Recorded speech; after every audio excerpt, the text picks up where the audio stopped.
O grande golpe. A psicóloga gravava e vendia os crimes da mãe do milionário, e foi uma descoberta inesperada que começou a desmontar tudo.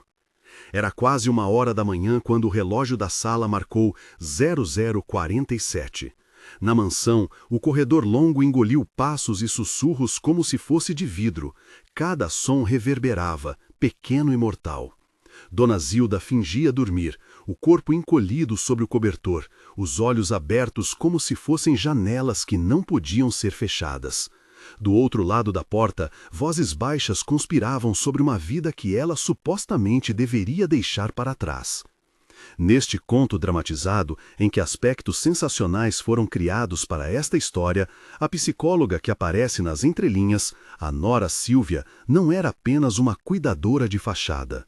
Havia segredos que iam além do lar, segredos que se gravavam em arquivos digitais e se vendiam no mercado sombrio da informação. Mas isso viria à tona aos poucos. Primeiro, havia a traição no silêncio da casa. A mansão em Goiânia pertencia à família havia gerações. Móveis pesados, cortinas opulentas, quadros que lembravam tempos mais simples.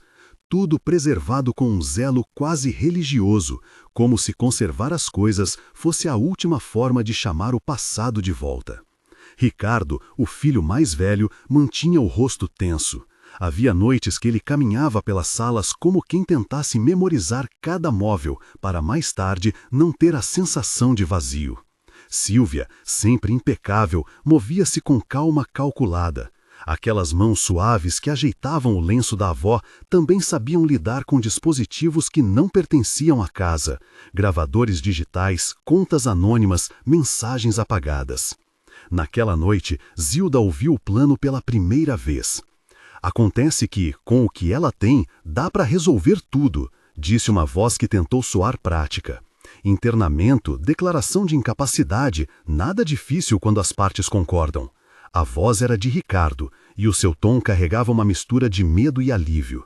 Silvia falou logo em seguida, com a naturalidade de quem já calculara o preço de cada objeto.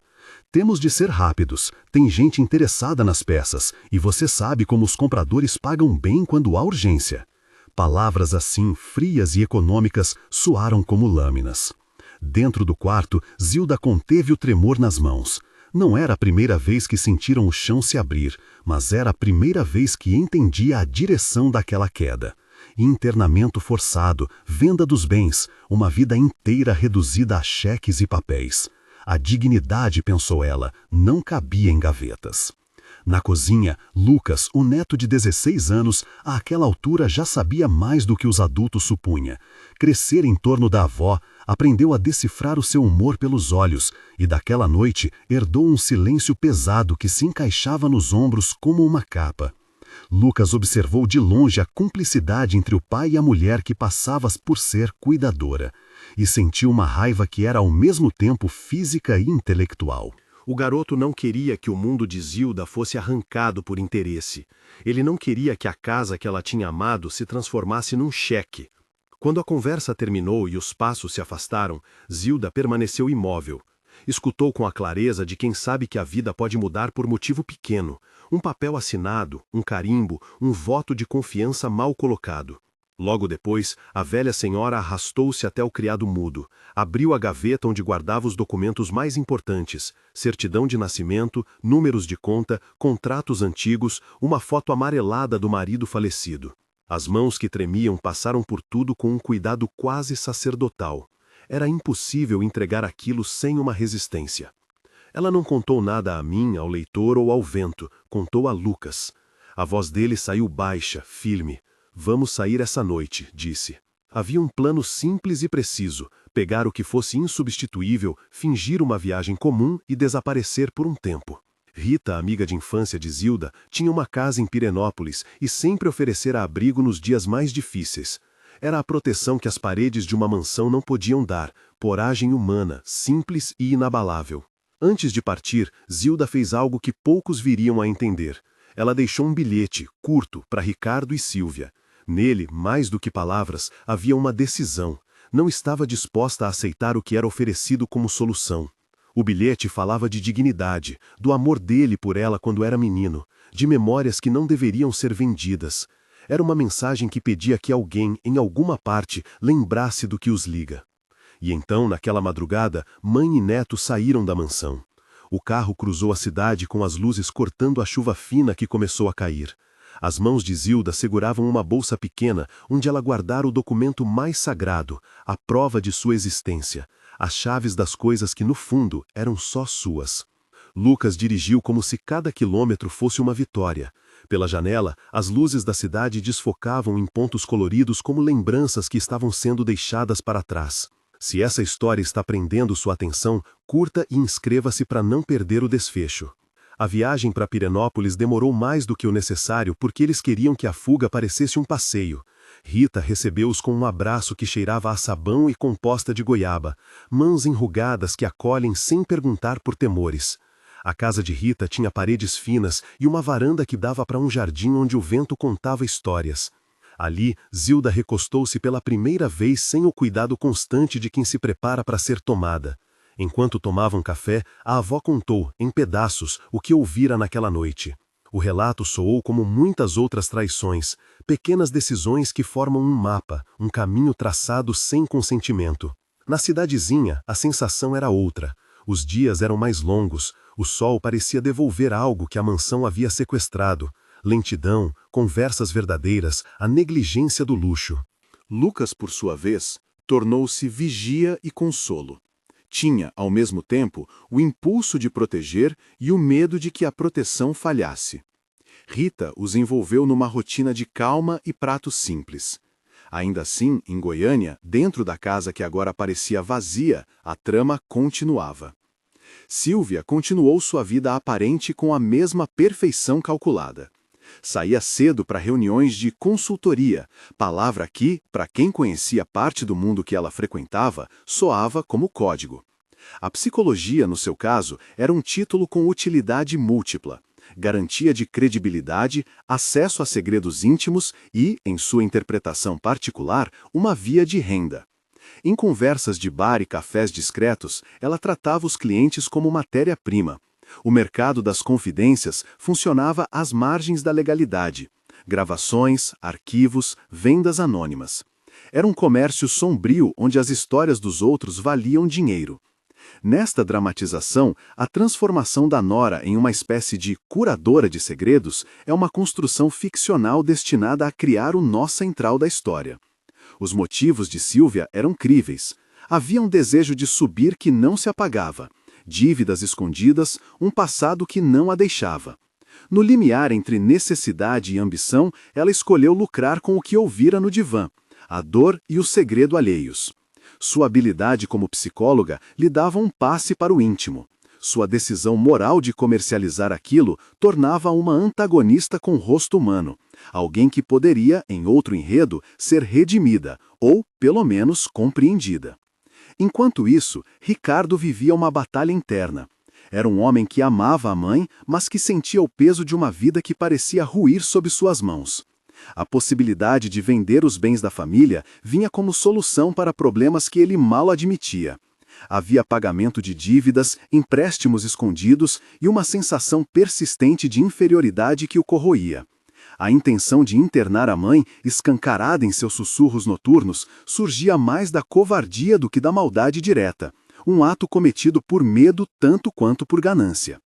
No meio desse tabuleiro, uma peça pequena e imprevisível ganhou sua própria trajetória. Joaquim, ou Joca como gostavam de chamá-lo, era um homem de baixa estatura que trabalhava como auxiliar do condomínio e, às vezes, como motorista esporádico para as entregas da família.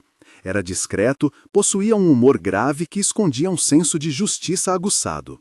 Joca conhecia os atalhos da casa, os cantos esquecidos, os vazios onde papéis e coisas sumiam. Lucas gostava de conversar com ele sobre futebol e ritmos antigos. Havia entre os dois uma amizade de respeito e pequenas confidências. Numa noite que parecia comum de trabalho, Joca foi chamado para levar algumas caixas ao escritório de Sílvia. Ela, num gesto que misturava pressa e despreocupação, deixou cair um pendrive debaixo de uma pilha de papéis. Joca, curvado e atento, viu o flash metálico escapar por entre caixas. Apanhou o objeto com a leveza de quem recolhe algo sem alarde. O pendrive era pequeno, nada que chamasse atenção num primeiro olhar. Mas ao chegar em casa, num momento que faria a diferença, Joca conectou o pendrive num computador antigo que tinha para ver fotos. Havia pastas com nomes enigmáticos, datas e arquivos de áudio. Em um deles, a voz de uma mulher anunciava valores, nomes de pessoas influentes e um termo que cortou a respiração de Joca: a mãe do milionário. A afirmação era quase casual no arquivo, uma gravação tratada como se fosse mercadoria. Naquela voz havia decisões e indiferença que esmagavam uma vida. Joca ouviu trechos que faziam referência a encontros, a segredos pagos, a negociações. Não era só mercadoria, era o que restava de uma intimidade exposta e transformada em ganho. Ao ali, naquela sala organizada por caixas, Joca sentiu o peso de ter nas mãos não apenas um bem, mas uma arma de verdade. Prova. Não se tratava mais de xisme, era a evidência de um comércio de confidências que atingia pessoas poderosas. Dentro do arquivo, havia também uma gravação em que uma voz, reconhecidamente de Sílvia pela entonação, cita, em tom prático, a existência de algo maior. Ela falava com um interlocutor cujo nome não aparecia, estabelecendo valores, combinando entregas. O comércio, naquele momento, deixou de ser apenas pano de fundo e passou a iluminar o porquê de tantas decisões que pareciam cruéis dentro da família. A descoberta de Joca não foi imediata, mas o impacto em seu rosto foi instantâneo. Ele parou, a mão resvalando no mouse, a sala iluminada apenas por uma lâmpada amarela. A presença daquela prova transformava o evento privado em escândalo possível. Ao mesmo tempo, Joca pensou em Lucas, pensou em Dona Zilda e sentiu uma vibração no peito. Responsabilidade. O que fazer? Levar para a polícia, pensou. Entregar a um jornal? Ou procurar alguém da família que pudesse agir com humanidade? Havia riscos. Quem comprava segredos poderia ser perigoso, quem vendia possivelmente mais. Joca sabia, por experiência de vida, que mexer com poder trazia consequências. Mas também sabia que, às vezes, pequenas pessoas, vigias, motoristas, auxiliares, crianças que amam a voz, eram as que tinham a clareza moral suficiente para tomar um caminho certo. Enquanto Joca examinava o conteúdo, Rita preparava o jantar para Zilda e Lucas, conversando como se a vida ali fosse simples e segura. Zilda, entre colheradas, falava pouco. Havia nos seus olhos uma mistura de tristeza e alívio. Ela não sabia ainda que um arquivo ali em Goiânia poderia ser a chave para desmontar o plano que havia quase a aprisionado. Pensava apenas em descansar, em tentar dormir sem a sensação de vigilância constante. A narrativa, entretanto, precisava costurar outras tramas sem perder a delicadeza. Deve-se dizer, com clareza narrativa e responsabilidade editorial, que toda a trama referente à psicóloga que grava e vende confissões é tratada aqui como ficção, uma dramatização criada para explorar a vulnerabilidade humana, a ambição e as consequências morais. Não se pretende, em hipótese alguma, fazer acusações a pessoas reais. Dentro dessa ficção, porém, os efeitos são reais: reputações abaladas, famílias divididas, corações em busca de justiça. De volta a Goiânia, Sílvia continuou a sua rotina pública sem desalinho. Recebia mensagens cifradas, fazia encontros à luz baixa, trocava arquivos. Havia um cliente que aparecia com mais frequência nas mensagens, uma referência a um sobrenome famoso, uma mãe protegida por redes, riqueza e silêncio. Esse caso, em particular, trazia grandes somas e um cuidado de quem sabe que trata com vidas de outras pessoas, e isso explicava por que Sílvia se tornara tão envolvida. O dinheiro era, nesse cenário montado, o catalisador que a fizera cruzar a linha. Mas havia também algo que não aparece nas contas: culpa. Em alguns momentos, Sílvia olhava-se no espelho e tentava enxergar a mulher que um dia tivesse sonhos mais simples. Às vezes, quando pensava na avó do marido, em Zilda, sentia um nó na garganta que não sabia decifrar. Ambição, casamento, dívidas, a espécie de solidão que acompanha quem precisa esconder verdades. Essas arestas foram deixando Sílvia vulnerável e, ao mesmo tempo, perigosa. Na cidade histórica de Pirenópolis, o tempo parecia curar sem pressa. Lucas frequentava a pracinha, conversava com os moradores, fazia amigos que jamais teriam acesso à sua vida de outrora. A cada dia, Zilda recuperava um pouco do riso que julgara ter perdido. Rita cuidava dela com um cuidado prático, comidinha fresca, chá e histórias. Contudo, à distância, a mansão em Goiânia fervilhava em um ritmo que poderia arrebentar qualquer fragilidade. Joca, com o pendrive guardado no bolso, sentia o peso de ter algo que poderia mudar tudo. Na sua pequena casa, diante de uma TV barata, ele acendeu o rádio e ouviu notícias sobre casos corriqueiros, corrupção, emergências, o mundo girando como sempre, e ao mesmo tempo teve claro que o seu caminho o obrigaria a escolher. Não era apenas sobre dinheiro ou sobre fama, era sobre o que ele considerava justo.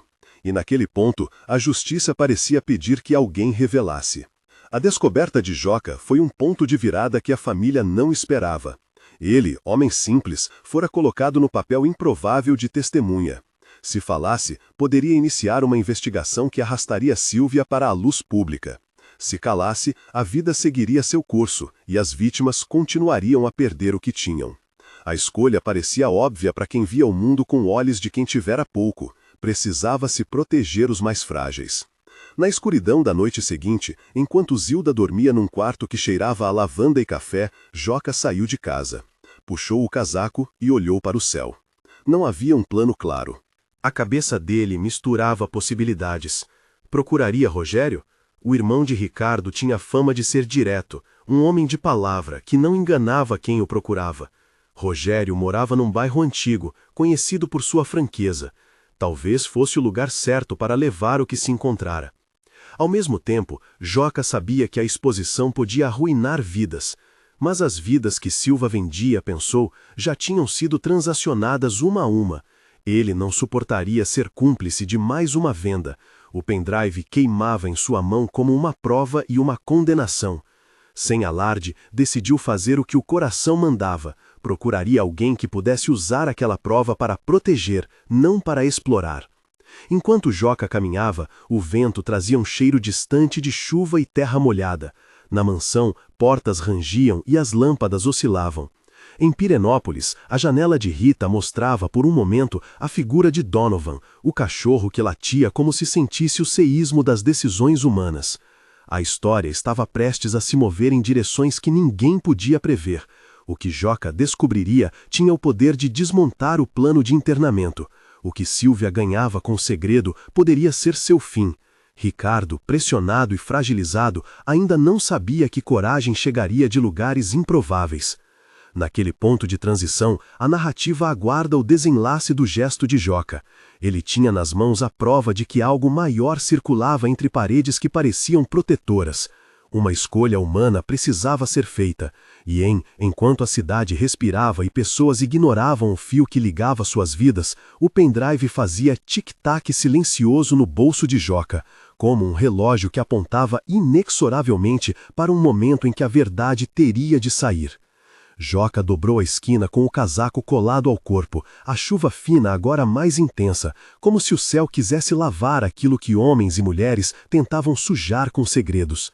Não tinha mapa, tinha apenas uma certeza: não poderia guardar aquilo sozinho. Pensou em procurar um delegado, em levar o pendrive direto à delegacia. Mas, na sua experiência de quem cresce vendo o mundo, sabia que as coisas pareciam simples às vezes, até que alguém poderoso movesse uma peça e tudo sumisse. Preferiu ir até onde imaginou encontrar honestidade sem espetáculo, a oficina de Rogério. Rogério era o tipo de homem cuja presença preenchia uma sala sem esforço. Trabalhava com madeira e palavras claras, as unhas sempre marcadas de pó de serra e o olhar voltado para aquilo que é concreto. Morava num sobrado baixo, com um pequeno balcão onde os vizinhos deixavam encomendas e palavras. Quando Joca chegou, já tarde, encontrou Rogério sentado com um café frio, a rádio antiga emitindo notícias como pano de fundo. Ao ver o rosto do homem que trazia o pendrive, Rogério não precisou de explicação. Levantou-se e colocou a caneca de lado. — O que trouxe, Joca? — perguntou com voz curta. Joca puxou a meia da mão, tirou o pendrive e o mostrou. Rogério examinou o objeto, sentindo o peso do que ali poderia ter. Chamou-o para dentro, onde havia mais privacidade, e sem enrolações pediu que Joca contasse tudo, da forma mais objetiva possível. O jovem relatou a entrega de caixas, o descuido de Sílvia, o flash metálico que se escondeu sob papelão. Falou das pastas, dos nomes, da voz anunciando pagamentos e das repetições da expressão "a mãe do milionário". Contou, com detalhes, como sentiu a responsabilidade bater-lhe no peito. Rogério ouviu em silêncio e, quando a história acabou, ficou alguns segundos olhando pela janela para a rua encharcada. Depois, com a solenidade de quem resolve algo mais que um concerto, disse que aquilo precisava ser tratado com cuidado. Não era hora de escândalo imediato, era hora de garantir que a prova não desaparecesse nem fosse usada para ferir de forma gratuita.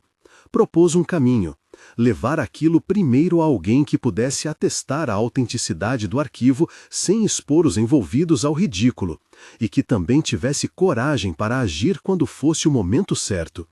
Sugeriu uma jornalista local de reputação íntegra, não uma celebridade, mas alguém que sabia como fazer perguntas pesadas sem sentido de vendetta. Joca, hesitante, aceitou. Enquanto Rogério guardava o pendrive num envelope, o barulho da chuva soou mais alto. A oficina ficou então um pequeno universo, onde uma decisão podia gerar justiça. Rogério pediu que Joca evitasse qualquer contato precipitado com Sílvia, com Ricardo ou com a família até que um plano fosse traçado. Não queria transformar uma eventual investigação em caça-cabeça. Queria sim que se protegesse Zilda e se expusesse quem lucrava com a exposição do íntimo alheio. Ao mesmo tempo, em Pirenópolis, a vida seguia em compasso terno. Rita cuidava de Zilda como quem penteia memórias, com delicadeza e ritmo. Havia naquela casa de varanda um espaço para que a avó respirasse e reconstruísse, ao seu tempo, fragmentos de confiança. Lucas passava o dia dividido entre tarefas simples e vigília contida. A presença de Lucas ali não era apenas proteção física, era um escudo moral, a certeza de que quando apenas o amor sobra, bastam-lhe coragem e eloquência. Zilda recuperava o gosto por pequenas coisas, um chá, um bordado, as histórias do marido, e riam juntos, embora o riso tivesse interstícios de tristeza. A fuga havia concedido tempo, mas não apagava a marca da traição. Enquanto Rogério e Joca arquitetavam a entrega do pendrive, Sílvia sentia a casa vazia, como se fosse a sombra de um corpo que tinha se desfeito. A ausência de Zilda e de Lucas abriram um espaço que ela não soubera preencher com esquemas e contatos. De manhã, sentou-se diante do computador e ouviu o ruído mecânico de mensagens chegando. Havia nas comunicações sinais de inquietação. Alguns compradores reclamavam de atrasos, outros impacientes perguntavam se a mercadoria, nas palavras fáceis de quem reduz a vida alheia a produto, continuaria a ser encaminhada. Sílvia digitou palavras amargas na tela, sentindo a pressão que a ambição criara ao redor de seu pescoço. Em casa, Ricardo tentava ser prático demais. Visitava o telefone como quem busca respostas que não existem. Sabia da falta de presença da mãe e sentia culpa. A ideia de ter permitido que coisas fossem conversadas à sua porta como se fosse um negócio apertava-lhe os olhos. Mas a vergonha, em seu caso, misturava-se à vontade de consertar. Ligou para Rogério na esperança de que o irmão lhe desse um caminho. Rogério atendeu seco, sem deixar transparecer que já sabia do pendrive. Não contou nada a Ricardo. Preferiu primeiro ouvir Joca e a jornalista. Não queria que a família se precipitasse. No pequeno escritório da jornalista, que se chamava Mariana, a tarde foi tomada por uma rotina discreta.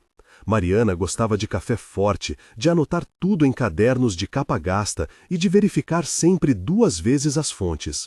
Recebeu Rogério com formalidade cordial. Ele entrou com um envelope, entregou o pendrive e contou, com poucas palavras, a história.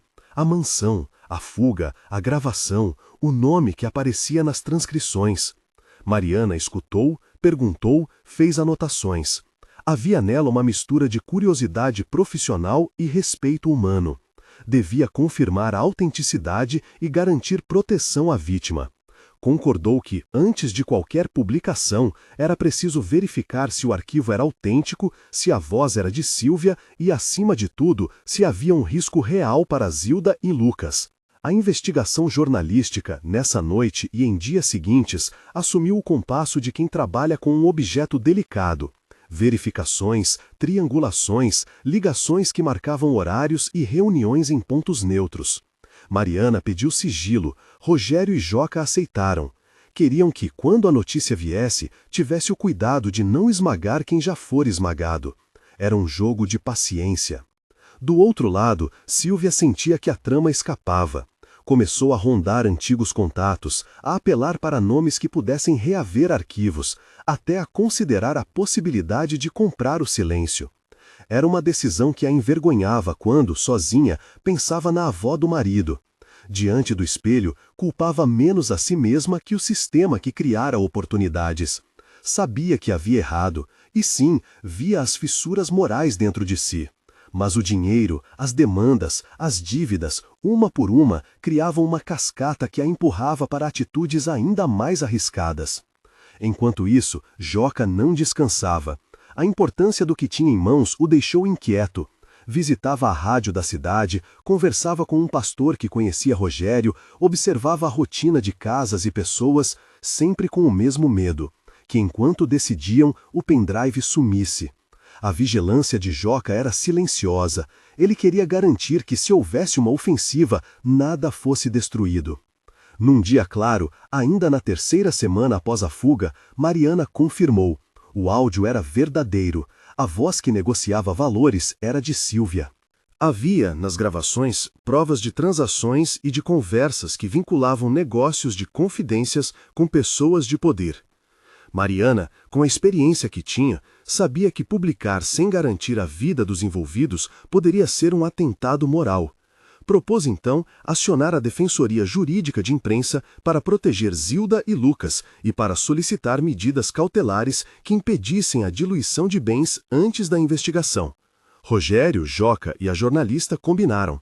Era hora de ir à família com a verdade, mas de forma que possibilitasse reconciliação e proteção. A chegada de Rogério à mansão naquela tarde foi no choque silencioso. Não era o brilho das lâmpadas que o anunciava, mas a franqueza da sua presença. Ricardo abriu a porta, o rosto mais pálido que antes. Rogério entrou e, sem teatro, entregou-lhe o envelope. Ricardo abriu e encontrou o pendrive. Seu sangue gelou. Havia ali, em poucas imagens, a confirmação do que já supunha.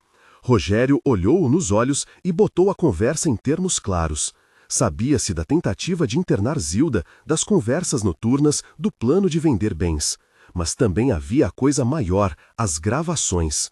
Mostrou a possibilidade de evitar um escândalo se Ricardo reconhecesse o erro e pedisse ajuda.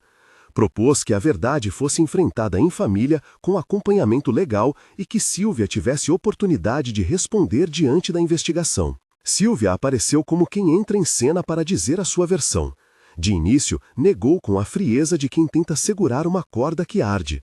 Depois, diante das perguntas, a voz tremeu e ela contou.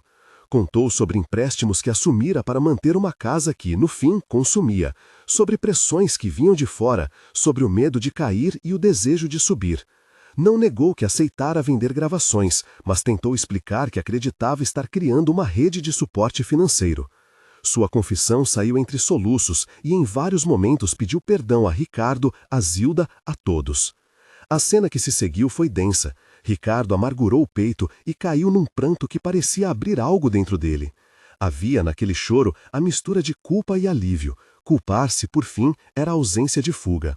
Rogério, que conhecia os dois desde pequenos, aproximou-se e colocou uma mão no ombro do irmão. Zilda, convidada a voltar à casa para um encontro, hesitou. A reação dela não foi imediata. Passou alguns minutos medindo o que tinha em volta. A casa com móveis que eram memória e agora palco de traição. Quando entrou, os olhos de todos se viram. Houve momentos de silêncio que ecoaram como vereditos. Zilda falou primeiro em tom calmo, não acusando, não buscando espetáculo. Pediu que se falasse a verdade. Queria saber se as intenções dos filhos eram de mantê-la segura ou de negociá-la como mercadoria. Pediu também que contassem o que sabiam, não para humilhar, mas para limpar o ar. Ricardo, entre soluços, contou como a pressão financeira o havia transformado em alguém medroso. Falou do medo de perder tudo e de um gesto que, no pensamento, parecia apenas um fechamento de capítulos. Sílvia, envergonhada, repetiu sua confissão. Havia nela arrependimento, mas também medo das consequências. Lucas observava tudo em silêncio. Nunca havia se sentido tão adulto. Levantou-se e, com a voz que encontrara nos dias de Pirenópolis, disse: Eu não queria sair de casa. Vim porque alguém tinha que proteger a vovó. Eu não sabia que isso ia chegar tão longe. Mas a casa dela não é mercadoria. Não é um bem que se troca. É dela. E se ela quiser ficar, a gente fica. Se ela quiser ir, a gente vai com ela. Mas é preciso que a verdade exista. Palavras simples, mas firmes. O menino vira-se para o pai. Você me disse que ia consertar as coisas, pai. Conserte, não esconda mais. A humildade daqueles dois comprometeu o espaço para que um diálogo menos hostil surgisse.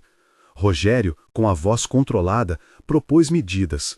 Impedir qualquer tentativa de transferência de bens até que se resolvesse a situação. Buscar assessoria jurídica para Zilda e um acompanhamento para Sílvia que fosse mais humano do que punitivo. Uma tentativa de responsabilização que não esmagasse, mas que impedisse que o ciclo se repetisse. Sílvia, por sua vez, aceitou enfrentar as consequências. Não era alguém que prometia consertos rápidos. Disse que estava disposta a colaborar com as investigações, entregar contatos e contas e a reparar o que pudesse. Havia ali uma mistura de coragem e medo. Não se sabia naquele momento se o que viria seria justiça institucional rigorosa ou um processo social cheio de dores. Mas havia um consenso. Não se varreria a verdade para debaixo do tapete. O primeiro efeito daquela conversa foi prático e sutil. A família, com a ajuda de amigos de confiança, conseguiu colocar um bloqueio administrativo que impedia a transferência imediata de alguns bens. Não um manual de ações, mas um gesto que significava tempo para pensar e agir com segurança. Mariana, a jornalista, concordara em não publicar nada até que as medidas de proteção estivessem formalizadas, e até que a família aceitasse lidar com as consequências num ambiente que não fosse de exposição desnecessária. As semanas seguintes foram um lento processo de ajuste. Sílvia começou a frequentar um programa de acompanhamento profissional que combinava terapia e medidas de reabilitação. Não se tratava de justificar seus atos, mas de compreender as raízes que a levaram até ali. Ricardo passou a frequentar encontros com um grupo de apoio para pessoas que lidam com dívidas e vergonha. Ambos, de forma imperfeita, tentavam recompor a relação com Zilda. Lucas, por sua parte, retornou às aulas e passou a trabalhar meio período na oficina do tio Rogério, aprendendo não só sobre madeira, mas sobre a paciência de consertar o que está quebrado. Joca, que preferia ficar no anonimato, apareceu algumas vezes em Pirenópolis. Rita o recebeu com simplicidade, oferecendo café e uma cadeira. Ele, sempre discreto, recebia elogios com um constrangimento sincero. Não queria ser herói, queria apenas que a verdade tivesse o seu lugar. Rogério, no entanto, insistia para que ele aceitasse algum reconhecimento público, por mais que Joca preferisse fugir das luzes. No fim, podia-se dizer que a comunidade da cidade passou a enxergá-lo com respeito.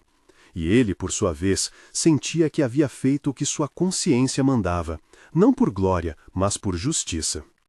A repercussão chegou inevitavelmente.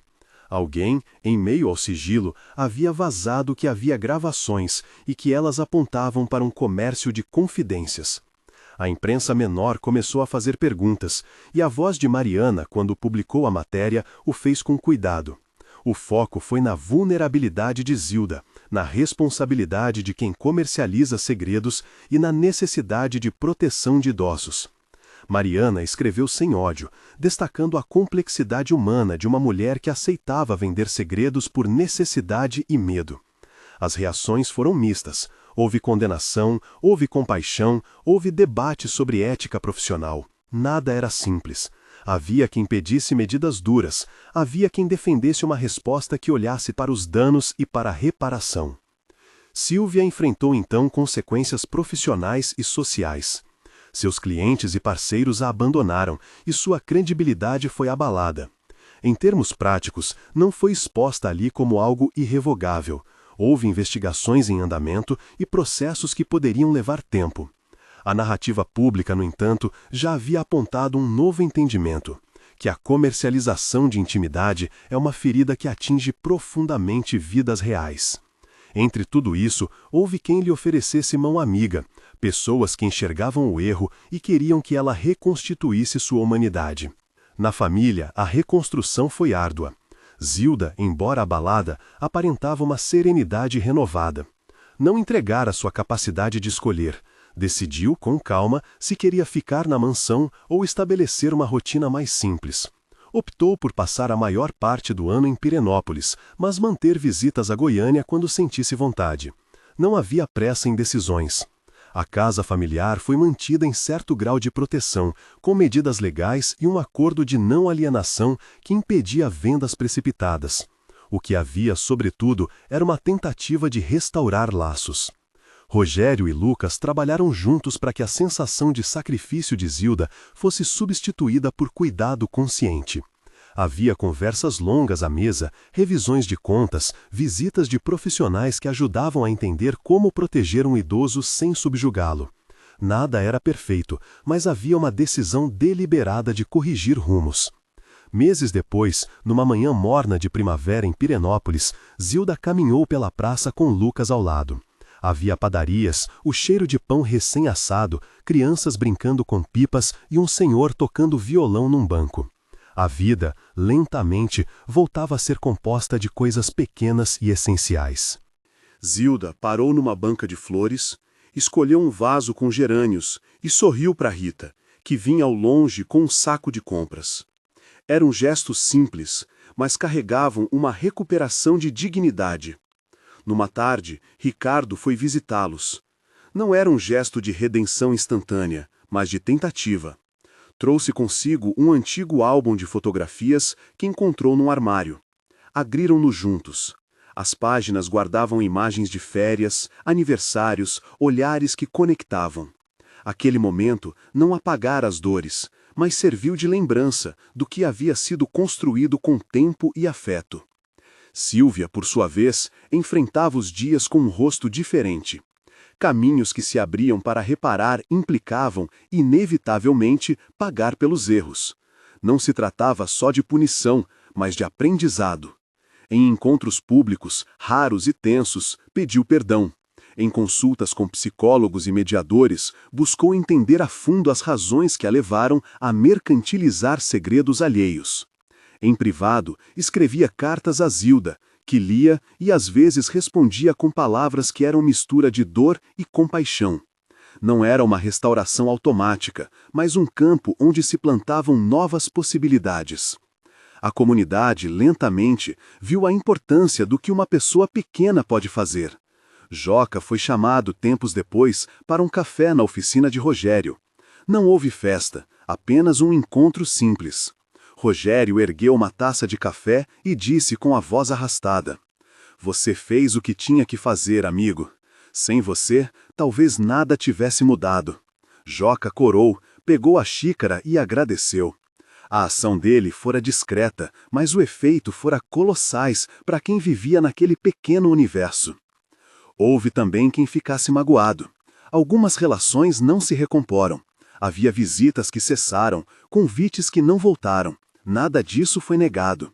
Contudo, a maior parte das conversas nos meses seguintes foi sobre como proteger os mais frágeis e como criar redes que impeçam que ambição e desespero compliquem a vida de quem já vive com menos.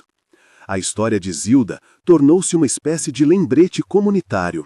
Cuidar não é controlar, proteger não é reduzir e dignidade não se negocia. Num encontro decisivo, a família participou de uma mediação. Estavam presentes Zilda, Lucas, Ricardo, Sílvia, Rogério e Rita. Havia um mediador, uma figura neutra que facilitava a fala. Cada um colocou sua dor, seus medos e seus desejos sobre a mesa. O processo foi lento e dobrado de pequenas revelações. No fim, houve palavras de pedido e de concessão. Zilda, com a serenidade que já era seu traço, afirmou que perdoava, mas que o perdão não anulava a necessidade de mudanças. Pediu, sobretudo, que as decisões futuras fossem tomadas com transparência e sempre com sua participação. Os passos seguintes foram práticos. Sílvia aceitou uma supervisão profissional que limitava seu contato com determinados clientes e a obrigava a cumprir determinações éticas e, além disso, buscar formas de reparação. Ricardo se comprometeu a reordenar as finanças da família com a ajuda de contas claras. Ambos assumiram a responsabilidade de proteger Zilda e de garantir que nunca mais a prata de sua vida fosse trocada por notas. Com o tempo, a casa em Goiânia voltou a ter momentos de afeto. Não era a mansão que salvara as memórias, mas as pessoas que nelas viveram. Houve almoço simples, histórias contadas com riso e, em certas manhãs, as vozes se encontravam sem suspeita imediata. Era um processo lento, cheio de interrupções, mas também cheio de aprendizado. O que aquela história deixou, entre linhas e sentimentos, foi a compreensão de que a coragem de agir às vezes nasce das mãos de quem menos se espera.